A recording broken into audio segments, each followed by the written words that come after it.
afternoon, each and everyone. We are from the fourth group, and we are going to discuss with you our proposed topic, which is entitled The Impact of School Based Earthquake Drills on the Disaster Knowledge of Grade 12 Students in George Feliciano Belmonte Senior High School. But before anything else, allow me to clarify that when we say disaster knowledge, we are specifically referring to earthquakes. Of course, this will be further discussed later on as we proceed to our scope and delimitations, as well as the definition of terminologies. But now, allow me to give you a brief background about what this presentation will be composed of. Mainly, it will be consist of discussion about the problem statement, the research hypothesis, the study's background, the significance of the study, the scope and the limitations, our conceptual framework, and of course, the definition of terminologies. Once again, I am Jenny Camille Chavez, and allow me to discuss with you a brief overview about the study's background. We all know that an earthquake is a natural disaster that occurs whenever there is a violent shaking in the Earth's surface. And annually, as stated by Reid in 2023, there are about 500,000 earthquakes that occur every year, in which 90% of it, about 450,000 of it, comes from those that are in the Pacific Ring of Fire. Hence, it is undeniable that the countries residing near or in the circum-Pacific belt is highly vulnerable to the risk of such a catastrophe. And we all know that the Philippines is one of those. It is also confirmed by the World Risk Index in 2022 when they stated that the Philippines is one of the three countries that are highly vulnerable to the risk of the disaster together with Malaysia as well as Indonesia. Moreover, what's so much worse is that we can never predict exactly when an earthquake will come about, nor can we prevent the detriments that it will inflict upon us. However, there are ways for us to somehow lessen its impact on us, which is of course through preparedness, according to Moes et al. In 2020. And also, one of the crucial aspects of preparedness is earthquake knowledge, in which, according to Asayo et al., includes understanding the impacts and dangers of a disaster, as well as the safety measures to be done during an earthquake, which of course will be the study's focus. Given the significance of earthquake preparedness as well as knowledge, the Department of Education has allotted a huge amount of time and efforts in ensuring that learners will be able to know what to do when a disaster strikes. That's why we have a drills conducted every year, in which there was even an ordinance in 2022 indicating that all public, secondary, and elementary schools must conduct an unannounced earthquake drills every first and third week of the month, which is unfortunately not being applied due to certain circumstances. Now, here are the study's gaps. Upon searching for related literature, we have found that there were inconsistencies with the result of similar studies and the existing body of knowledge about your topic, in which, in a separate study regarding earthquake drills made by Coban and Goktas as well as Parlak, they have found that earthquake drills indeed aid students in understanding what to do before, during, and after an earthquake. However, for Yon and Sanchez, if we will proceed to the page 4 of our paper, line 83 to 89, they have found that disaster drills are not at all helping given that students are still ignorant to the safety measures that must be done when an earthquake strikes. These inconsistencies indeed trigger a question within us. Ano ba talaga? What is it really? And that is the gap as well as the inconsistency or the loophole that we are trying to fulfill in this study. Also, the researchers recognize that the reason as to why the study differs from local to local is because of the context of the place in which the study was made. Hence, The research entitled The Impact of School-Based Earthquake Drills on the Disaster Knowledge of grade 12 students in Judge Feliciano Belmonte Senior High School as timely and relevant, for it wants to know what is it in the case of our school. Now, let us proceed to the discussion about the problem statement, which will be discussed by Ms. Rizal Pr. Good afternoon, everyone. I am Rizal Pr, and we're going to tackle about our SOP or Statement of the Problem of our Study. This research aimed to evaluate the impacts of school-based earthquake drills on the disaster knowledge of Judge Feliciano Belmonte Senior High School students. Specifically, the proponents aim to seek the answer of the following. Number 1, what is the demographic profile of grade 12 students of Judge Feliciano Belmonte Senior High School in terms of age, sex, and chosen strand? According to Sariano 2020, there are different level of knowledge in terms of age, sex, and chosen strand. So, sinama din po namin yung chosen strand dahil din po para ma-identify kung ano pang strand na kailangan pagtuunan ng pansin dahil sila yung mas vulnerable sa earthquake dahil hindi pa sila gaano kaalam dito. And according po sa member of panelists namin, para we need to determine the factor pa para mas maging meaningful yung study po namin. Number 2, what is the level of respondents' disaster knowledge in terms of the following before participating in earthquake drills? So yung drills po na tinutukoy natin dito, nasa definition of terms po natin, hindi lang po siya yung karring, tas lalabas po yung mga students and mag-drop and cover and hold. So, ang tinutukoy po na drills dito is set of activities that include seminar, drills, and etc. What is to measure naman po yung level? Gumamit po si Isaiah et al. 2023 ng scale. Meron po itong A, low, B, moderate, and C, high. So, ang A po is 50% po yung nakuha na tama na sagot ng students, while B, moderate, is between 50 and 80. And lastly po, yung C, high, is 80% po yung tamang nakuha ng mga estudyante. So, next naman po is yung terms na binigay ni Isaiah et al. Sa disaster knowledge ng students. So, una po is cause of earthquake.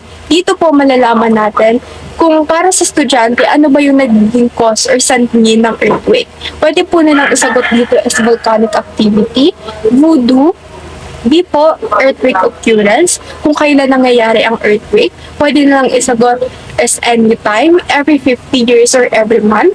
See what human beings can do. Pwede nilang sabihin na can't do nothing, can be prevented, or no idea. Next is impact. Letter D, impact of earthquakes. Pwede nilang sabihin yung landslide or typhoon. And E, earthquake preparedness action. Pwede nilang sabihin na or isagot the emergency plans, preparing tools, emergency kit, or according to government. Lastly po is responses to earthquakes. Pwede nilang sagot yung drop, cover, and hold, or run outside. Number 3, are there misconceptions regarding earthquakes among grade 12 students of Judge Feliciano Belmonte Senior High School in terms of above-mentioned areas? So, yung misconception, nasa definition of terms po namin siya, which means the maling paniniwala or maling thinking ng mga students. Dito ay analyze yung sagot nila, which yung scale na provide ni Isaiah et al. 2023 na sinuportahan ni Alcacia et al. 2021, which is yung A na low, B moderate, and C high. So yung A, 50% siya ng tama na sagot nila. B moderate is between 50 and 80%, while C na high, which means 80% na tama yung sagot ng students. So, after makuha yung results, lahat ng students, silang lahat ay iilalim sa drill sa number 4. After natin makuha ang mga respondents natin, sila po ang kasalang sa ating drills. At dun po papasok ang number 4. What is the level of respondents' disaster knowledge in terms of the following after participating in earthquake drills? Muli po, gagamitin po natin ang A2F po ni Isaiah et al. 2023 at ipapatas po ulit natin sa mga respondents po natin na umailalim sa ating drills. Lastly, number 5, is there a significant difference between the level of respondents' disaster knowledge before and after the conduct of earthquake drills? In this part, this is where the main question will be answered if there is significant impact of school-based earthquake drills on the disaster knowledge of grade 12 students in Judge Feliciano Belmonte Senior High School. So dito na po masasagot ang ating title kung meron ba talagang significant impact ang ginagawang school-based earthquake drill sa mga estudyante. Halimbawa po, ang nakuha nila is low, and then ang after po ng drill, ang nakuha nilang score is high na. Ibig sabihin po, merong significant impact ang pagsasagawa ng earthquake school base. Or pwede na ba ito nakuha nila is low, and then ang after po ng drill, ang nakuha nila is moderate. Ibig sabihin po, meron, pero hindi gaano. Yun po, tayo ay tutuko para i-discuss ni Jeka Cortez ang research hypothesis ng aming study. So now, let's proceed naman po sa research hypothesis ng study namin. So yung null hypothesis ng study namin is there is no significant difference between student knowledge about earthquakes before and after participating at the conduct of earthquake drills. So it suggests po that the earthquake drills are not effective in improving understanding about earthquake. Or sinasabi rin po dito na yung mga pagsasanay na ginagawa sa lindol is hindi siya effective sa pagpapabuti ng knowledge ng mga student about earthquake. So yung alternative hypothesis naman po ng study namin is there is significant increase in student knowledge about earthquakes after participating in the conduct of earthquake drills. So on the other hand naman po, dito naman po ini-indicate that the earthquake drills are successful in enhancing student knowledge and preparedness or earthquake. And sinasuggest din po dito na yung mga earthquake drills na ginagawa is very important that can help student better understand the risk associated with earthquake and kung paano sila mag-respond effectively in the event of earthquake. Good day everyone, my name is Maria Didaya de Balisi, and today we tackle about the scope and the limitation of the study. The main objective of this study is to examine if school-based earthquake drills impact the knowledge of grade 12 students at Judge Feliciano Belmonte Senior High School. This study will focus the disaster knowledge before and after the conduct of the school-based earthquake drills. Furthermore, it aims to identify if students have misconception about earthquakes and only focus on earthquakes. Structured questionnaire will be used to gather the data, and descriptive statistic will be applied for analysis. Moreover, the proponents also want to determine if there are any difference between the disaster knowledge in terms of their sex and chosen strand. Thank you. Good day everyone, my name is Lord Raiden Pilukban, and I'm here to discuss the significance of the study.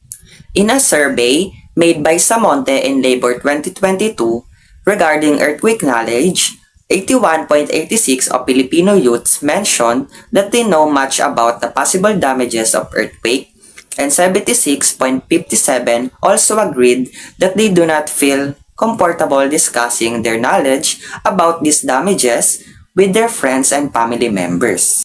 Moreover, 71.43% of the respondents only slightly agreed that they know less about the possible damage of earthquakes compared to most people they know. Lastly, 72.29% of the respondents slightly agreed that they do not know a lot about earthquakes. The survey, however, only inquired respondents' perceptions of their level of knowledge per earthquake. Hence, the research entitled The Impact of School-Based Earthquake Drills on the Disaster Knowledge of Grade 12 Students is timely and relevant as it determines the earthquake knowledge of grade 12 students in a detailed and experimental-based way. Thus, the result of the aforementioned study would be beneficial to the following. For the students, yung study ay magbibigay ng kaalaman sa mga estudyante na seryosohin ang every earthquake drills para iligtas ang kanilang mga sarili. For the parents naman, ang resulta ng study ay maaari makatulong sa kanila na i-inform ang family members sa loob ng kanilang tahanan patungkol sa earthquake. For the teachers, this study may help them recognize their roles during the conduct of disaster drills as well as their significance in equipping students with knowledge about earthquakes.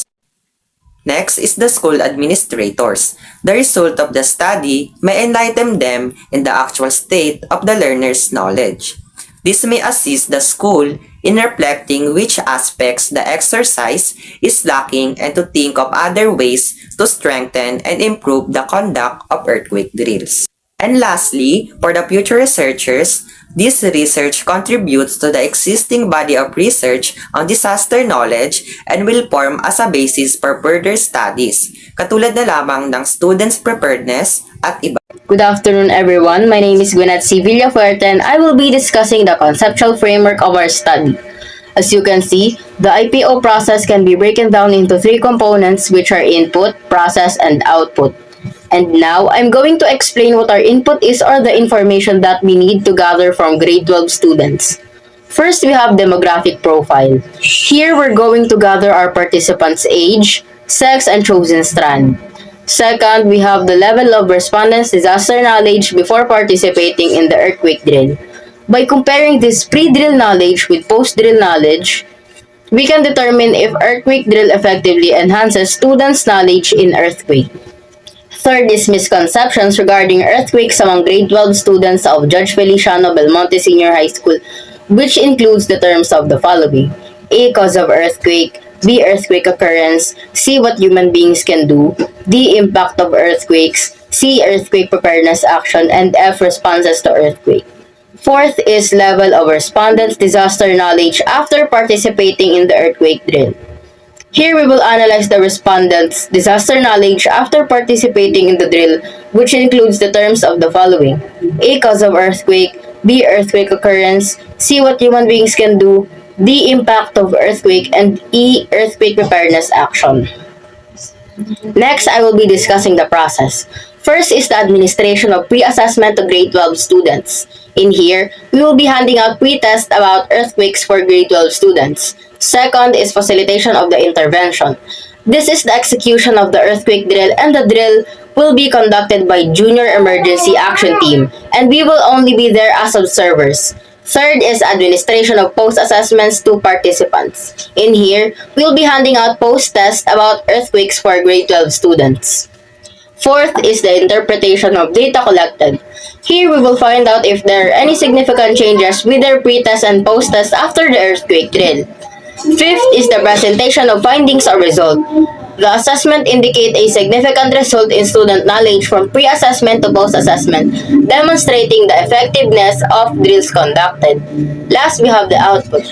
The impact school-based earthquake drills on the disaster knowledge of grade 12 students in Judge Feliciano Belmonte Senior High School is determined. My name is Jose Cedric G. Sipagan. Now we're going to tackle is all about the definition of terms. So the definition of terms, it is the key terms we use in our study. So first is the disaster, an abrupt catastrophic occurrence that results in noteworthy damage and disturbance. The operational definition of disaster in this research pertains especially the earthquake. So the disaster, according to Julian Todat et al., disaster occurs occasionally and harms human life. The disaster we use in our topic is all about the earthquakes. So, earthquakes, according to X.Fan, an earthquake is a quick, powerful disturbance on the ground caused by volcanic activity or release of the energy in the outermost layer of the earth. Next is disaster knowledge. The understanding and awareness of potential hazard, risk, and appropriate responses to disaster. It encompasses knowledge of disaster causes, effects, preparedness, strategies, and mitigation measures. In this research, disaster knowledge and disaster awareness are terms that may be used interchangeably. According to Akumu 2019, disaster knowledge is the ability to recognize and lessen the effect of a disaster through awareness and proficiency on disaster management. Now, let's proceed to the definition of earthquake drill. Exercise or activities that allow individuals or organizations to practice the appropriate action to take in the event of earthquake. Also, according to the Office of Civil Defense or OCD, earthquake drill ay practice session na designed para ma-educate at ma-prepare yung mga tao para sa mga possible na mangyari during earthquake event. Second, misconception. An incorrect notion stemming from an inability to comprehend certain circumstances. Also, according to the Philippine Institute of Volcanic and Seismology, or PVOX, some misconceptions about earthquake drills include earthquake drills are just for show. Some people daw po believe na yung earthquake drills ay para lang sa formality at hindi talaga sila piniprepared para sa mga earthquake. Pero PVOX emphasizes that drills are crucial for practicing emergency procedures and building muscle memory for important actions like drop, cover, and hold on. Second, earthquake drills are only for schools and offices. While school at workplace yung common location for drills, PVOX stresses that everyone should participate in earthquake drills, regardless of their location. This includes families, communities, and even individuals at home. Last but not the least, earthquake drills are just waste of time. Some people daw po view na yung drills ay nakaka-interrupt to their daily routines. But PVOX argues that the time spent on drills is a small investment compared to the potential consequences of not being prepared for a real earthquake. Now, let's proceed to the definition of earthquake drill. Exercise or activities that allow individuals or organizations to practice the appropriate action to take in the event of earthquake. Also, according to the Office of Civil Defense or OCD, earthquake drill ay practice session na designed para ma-educate at ma-prepare yung mga tao para sa mga possible na mangyari during earthquake event. Second, misconception. An incorrect notion stemming from an inability to comprehend certain circumstances. Also, according to the Philippine Institute of Volcanic and Seismology, or PVOX, some misconceptions about earthquake drills include earthquake drills are just for show. Some people daw po believe na yung earthquake drills ay para lang sa formality at hindi talaga sila piniprepared para sa mga earthquake. Pero PVOX emphasizes that drills are crucial for practicing emergency procedures and building muscle memory for important actions like drop, cover, and hold on. Second, earthquake drills are only for schools and offices. While school at workplace yung common location for drills, PVOX stresses that everyone should participate in earthquake drills, regardless of their location. This includes families, communities, and even individuals at home. Last but not the least, earthquake drills are just waste of time. Some people daw po view na yung drills ay nakaka-interrupt to their daily routines. But PVOX argues that the time spent on drills is a small investment compared to the potential consequences of not being prepared for a real earthquake.